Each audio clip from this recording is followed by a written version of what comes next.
COVID-19 moved to online assessment by Group 7. Due to COVID-19, the university is switching to online education for the final 3 weeks of school in order to collect final grades. Exams are not an option, so professors need to find the best way to assess students through online education. The problems include online learning and assessment is new to most students and educators at the university. There are several methods to adult assessments. The educators must now determine the best way to assess for final grades. Also, traditional exams are not an option for online settings.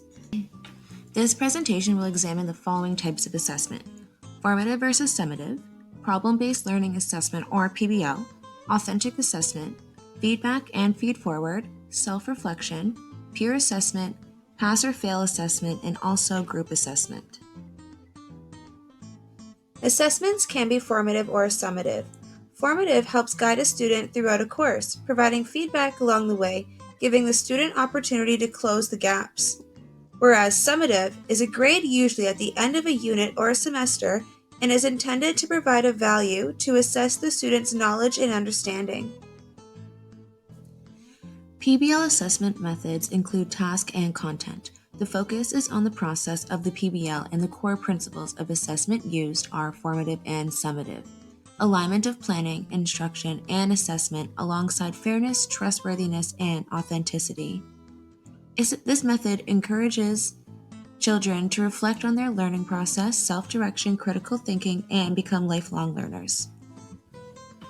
There are many assessment strategies used for evaluation, such as a combination of summative and formative assessment.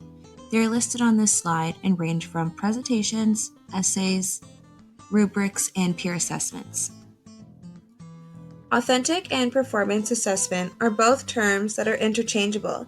They both entail tasks that are emphasized in a real-world setting. This kind of assessment demonstrates meaningful and essential knowledge skills.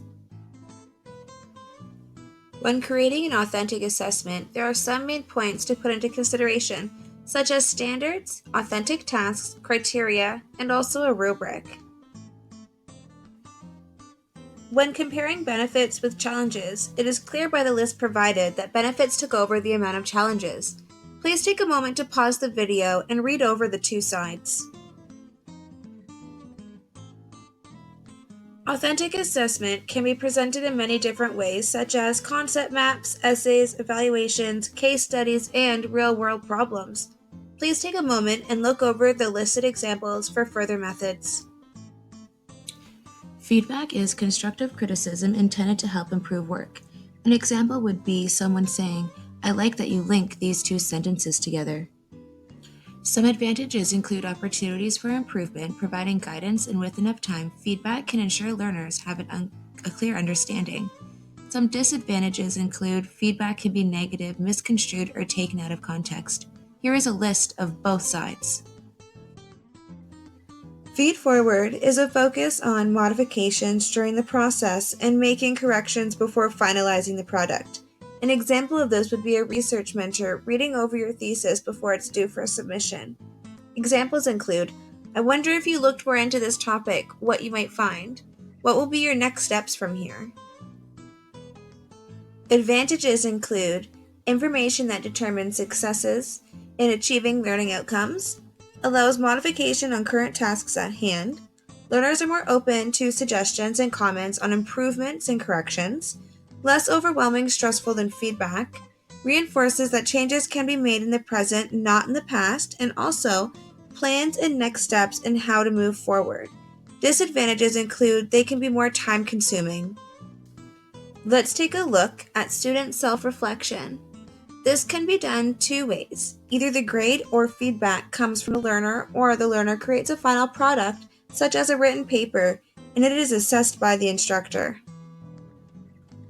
Self-reflection has many strengths, such as encourages student involvement, autonomy, and responsibility, heightens awareness of one's most effective learning strategies, and also provides self-assessment, which promotes learners to recognize their strengths and weaknesses.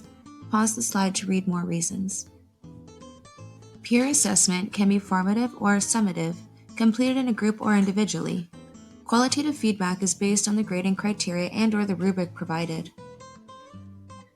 In a group work setting, peer assessment encourages students to develop an array of skills ranging from self-directed learning to negotiation and teamwork.